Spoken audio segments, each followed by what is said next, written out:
Recently, on this very channel, 2 weekends ago, I cracked open Todd McFarlane Creates Lotus. This was a VHS, came out way back in the day, potentially revealing, with this mini comic in here, the first true appearance of Spawn. Maybe it's a co-appearance, but we don't know yet.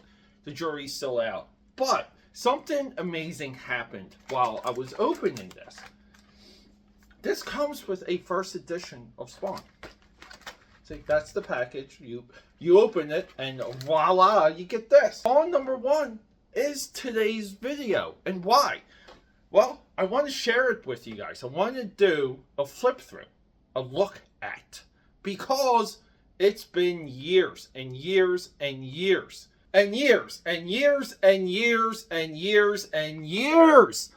And there she is, straight from May 1992. Now, AKAPADers, I want to get clear, just because I know some of you are curious about what I said in the intro. This VHS, I gotta say, I absolutely love the design work for this VHS. I love the pink, I love the green, I love the blue stripe.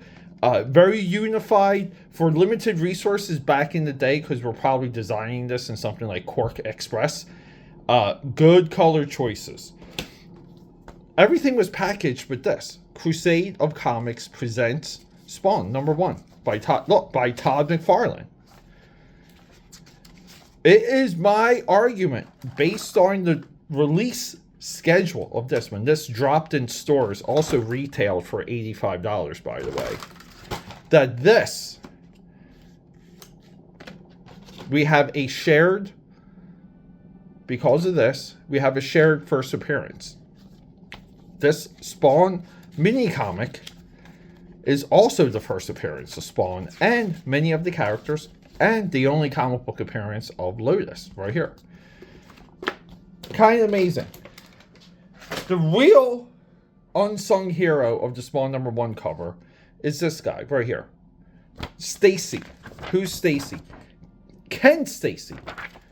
Memphis Fugitive, right? Tempest Fugitive.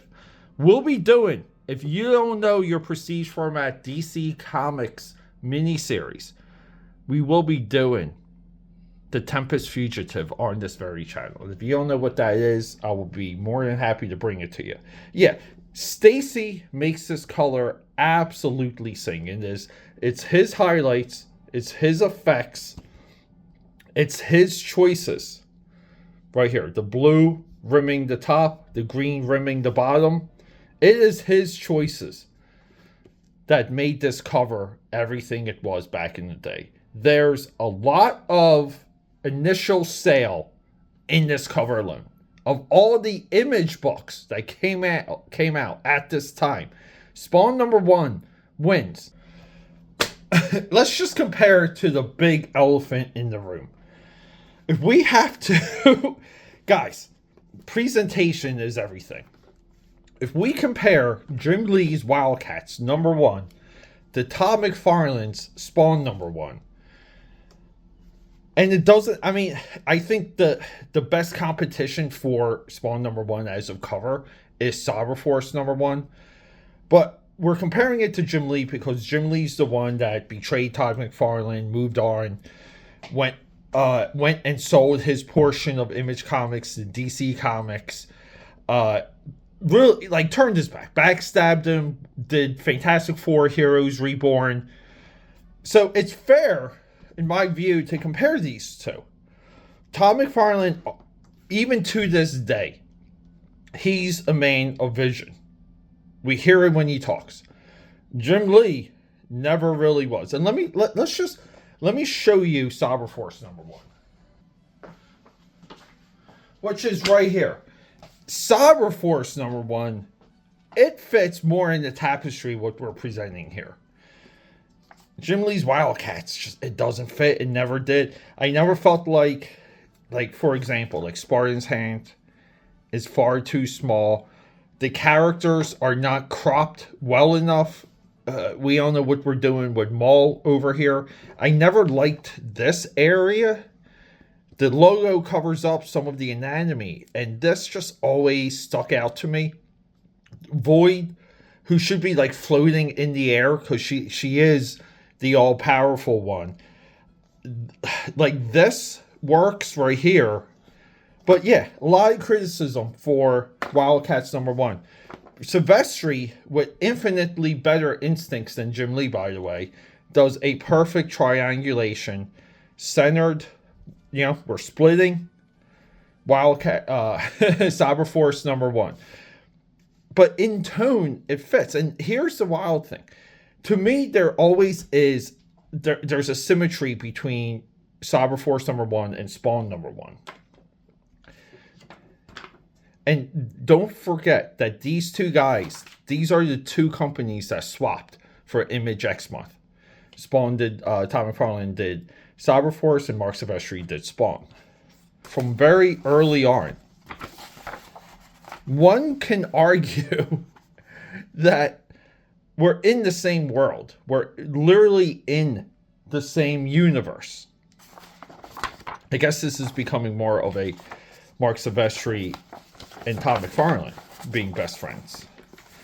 But just in contrast, when we set up our guys in Wildcats here, isn't it funny? Like, we do have to move. We get pretty deep into Wildcats before there's like a decent like hero shot. And again, some of this is like aesthetic, but Jim Lee's hero shot way different than Todd McFarlane's hero shot. Aesthetically, way different. As of the taste, Jim Lee had to lean into X-Men, Todd McFarlane had to lean into Spider-Man, but not really, because the dark tone is in McFarlane's DNA. Cover painting by Ken Stacy should be all the way up here. Image Comics presents Questions, issue 1, dedicated to Jack Kirby. I love that. So McFarlane did like a long run of dedications. I don't know how far this goes. Anyone out there that knows, please let me know. Very cool though. I always wanted to emulate that. Now, there's a couple print variations that I'm aware of the logo inside of here, or the Spawn emblem. Or, when we get to the age of Angela here, Spawn issue, 8 or 9? These are the trophies. So when you kill a Spawn, they kind of become this medallion. Kind of cool stuff. But, and then, look, for Malibu, we have the entire company of Malibu. So Malibu was a big factor in Image Comics. See, we have Image here, but we have Malibu. And everyone forgets Malibu. And the wild thing is, when we read this book, Comic Wars, great cover too by Amanda Connor. If Marvel didn't get into trouble, financial trouble at this time, because they were mergering and acquisitioning up the wazoozy, you want to say that Marvel could have been in the position to purchase Malibu Comics. And then when they did that, they would have had a pipeline right to Image. They were only a few years out of correcting the path for that. Always loved the opening page here. It builds the tone, sets it up. I love the transition of space and time into the modern world. Todd McFarlane, always great with the buildings. So the point I wanted to get at is Todd McFarlane didn't bring what he was doing with the adjectiveless Spider-Man into Spawn. He transformed Webhead into his vision and what his aesthetic was, and then copied that for Spawn. A lot of people conflate the two. I love the single-sided shadowed buildings. This is a trick too. Mark Silvestri is big on that trick. And again too, we have some symmetry with the paneling, with the black panel here. And again, these are just great looking things. He's letting Steve Olive, we know him from Epic Comics Akira, he's letting Steve here sing. Now, the output value of each of these pages, we want to say between $5,000 to $10,000, on top of the time it takes to pencil, ink, write, and letter the pages. So this is a very expensive book out of the gate. But if you're to make millions, you spend $250,000. You do. And then we get the Spawn flashback here. See, these are the panels I miss from McFarlane. Like the bubbly technology. This technology, too, is also a John Byrne technology. Like this stuff. People think this is McFarlane, but this is McFarlane doing John Byrne. And here we go. Essentially, these 3 panels, the origin of Spawn. And I just love him getting torn apart here. But really cool stuff. Some fantastic color designs, right? I mean, we have the X here for the purple, and then we have basically the diamond, or the turned square. But and then like McFarlane always did cool stuff. Like when he would draw the American flag, he just had a way to make it look interesting and dynamic. And then we're back. See, we're doing the same colorway here. We're duplicating it. His journey through hell, the deal with Malebolgia, and then he's reborn. All because of her. And look at that lettering. And then here, small. So I would love it. I would love it if anyone. I mean, I thought about making this into a bootleg comic, of doing a bootleg comic of Spawn. Like multiple issues, but doing an arc where we actually count down. We do the proper countdown, but we go through like the first 100 issues of Spawn, and we kind of count it down to when he confronts Malebolgia. And the trick is, like, he clearly wouldn't have enough of the power left. So he's got to come up with something. And that's the story hook. But even here, like shattering the hourglass. Just being, I mean, and again, too, those McFarlane reflections and just the way how he did glass during the time. I say during the time because there's a tactile nature when you're a pen nib, and McFarlane's big on pen nibs. We have one right here. To where the way your mind works with actual paper, with real paper versus digital, it's very different. Some artists, when they adapted, completely transformed their style. McFarlane fought to maintain his style. And because of that, his work nowadays just looks so much more mechanical and fake. And we've highlighted that on this channel multiple times. But yeah, and then we have one of the classic images of Spawn. Again, 9999. And posterize your character. So he does something that's still in the shooter method, which is we have to give our character a shot. Like, we have to sell the character. We have to present the character. We all know who this guy is. So McFarlane gives us the origin. He sets everything up with the news stories, which I still believe these should be used in all the image books nowadays. Any, like, for example, I guess Savage Dragon's the only one. I would assume Larson still uses some of these newscasters, just knowing how he works.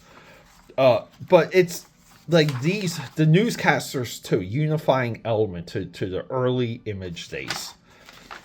But McFarlane does a good job in just showing us who our guy is. This is our character. This is our journey. Please invest your time in him, because creating this, we clearly have, as a publisher, as creators, we clearly have put our own time in this book. Please reward us. When we see this level of maximum effort, that's what you're saying to the audience. And I think as a kid, as a teenager, you heard it. You heard that. Yeah, and here we go. We have our two detectives, two characters that same in Twitch, that McFarlane, even to this day, even right now, is trying to make these two guys into something. Isn't that crazy? And technically, why not? Because they are our first non-superhero characters that we're introduced to in the Spawn universe. Like, our first supporting cast members are same in Twitch. but again, like great instincts with this just like these floating silhouettes, knowing that they were going to be colored above New York City. Again, fantastic instincts. And then, all right, we get into some pages that looked like they were fast and economical. Details not quite there. The layout not quite there. But it's McFarlane. He's a good storyteller. We followed the action. These guys are ripping the shirt off of this girl to do nothing but bad business. Now, if you've seen Toxic Avenger, if you've seen RoboCop, if you've seen Hobo with a Shotgun, we know this scene. This is a trope in 80s, and I guess like technically even like Double Dragon, the movie, even 90s, this dystopian future, maybe even Solar Babies. There's just a lot of movies that use this scene that, I mean, and essentially too, the 89 Batman movie begins this way. There was a love affair with street gangs and showing off the depravity of the world through the actions and inhumanity of the street gangs. So what would you do? Like throughout the years, we see it in Watchmen, street gangs, they develop a theme, they develop a little bit more of a gutsy personality. The hero comes in and totally decimates them. I always liked how this guy here loses his shirt. On the previous page, he has a little bit of a wife beater. This page, it's a different guy. I don't know. This guy here, who seems to be running the gang, quickly takes a back seat. Is that Dale Keown? I don't know. That could be Dale Keown. Yeah, and then Spawn houses these guys, but we get McFarlane action, and this is what we want. Now, we're outside, but then McFarlane throws the body from inside. But whatever. Hey, here we go. The biggest names in comic books have a couple things they want to say to you. Interesting, right? Because here's the crazy thing. The solicitations for this VHS are ahead of the solicitations for Spawn, right? I think it's 1 month ahead. Comic Buyer's Guide. So the McFarlane release. So this is what I mean about that VHS release that we were talking about earlier. Spawn uses his power, nukes everyone. Right here, we see that with the shattered sunglasses. Again, a very economical panel here. We have Spawn completely shadowed from the inside. That's quick. This angle here, we have very little detail for the side of, I guess, wife beater boy, but he still has no shirt, whatever. But like this is a quick page, and you still need quick pages when you put out work. There you go, Spawn in the cover of Wizard Magazine. I love all the cross promotions here. And then like Spawn just gets this like flashback. It's funny how like quickly, and here comes Flash. It's funny how much I remember from this. Economic. I mean, again, we're down to the economical pages here. Like he's not drawing that woman's face too well. He's drifting. He is losing cabin pressure on getting this done. But we have a flashback. Now we're back with another stat page, right? Cut and paste from earlier. Let's do it. Right here. Cut and paste. We changed the haircut for the girl to show a little bit of time. But this guy grows. Oh, no, he doesn't. I thought he grew a mustache. But no. But he redraw, but it's still 3 drawings. 1992. Oh, that's why. Because this one is... Oh my God, 1987, 1992. Okay, that's why. Time transpired. Another quick page here. We can tell by the intersecting lines of these flashpoint lines here, or like lens flare lines. Not the best rat. But then we get this. And this is a page he clearly spends time on.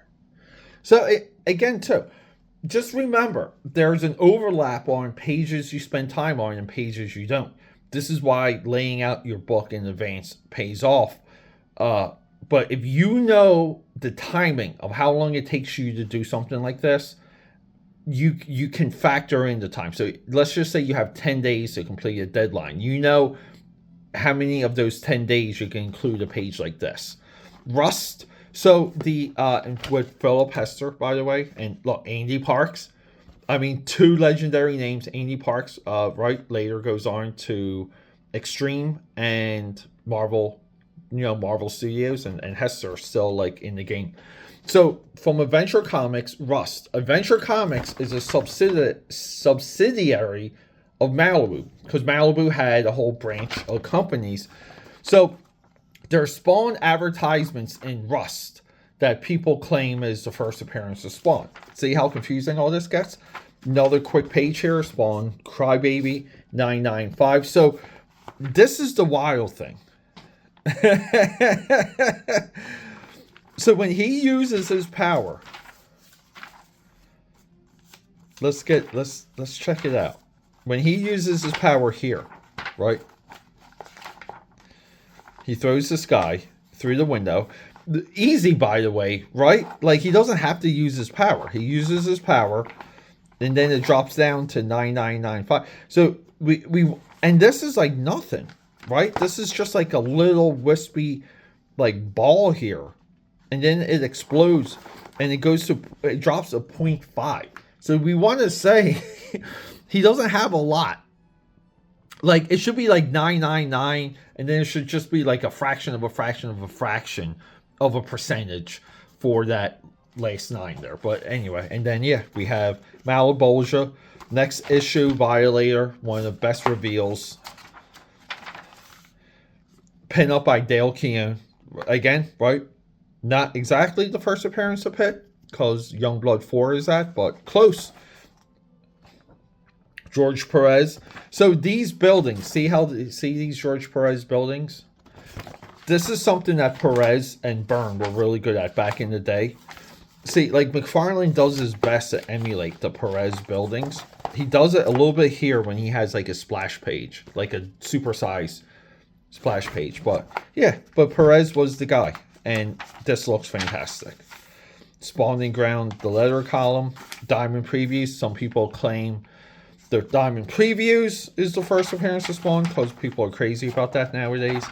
Advanced Comics, I used to have this. I need to get that again, just so I can show it off to you guys. And then Malibu, their universe, they had their own superhero universe. They had the Ferret, they had the Protectors, Manowar, all really good books, guys. And I do want to bring those to you. We have Mike Diodato, him and his studio helping these guys. Diodato still in the game to this day. I love Locate Your Comic Shop in the back.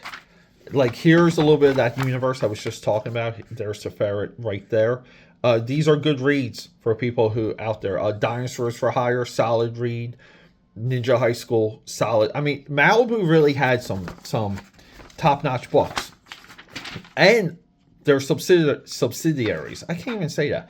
I don't know, guys. A little bit of fun. Hope you enjoyed it.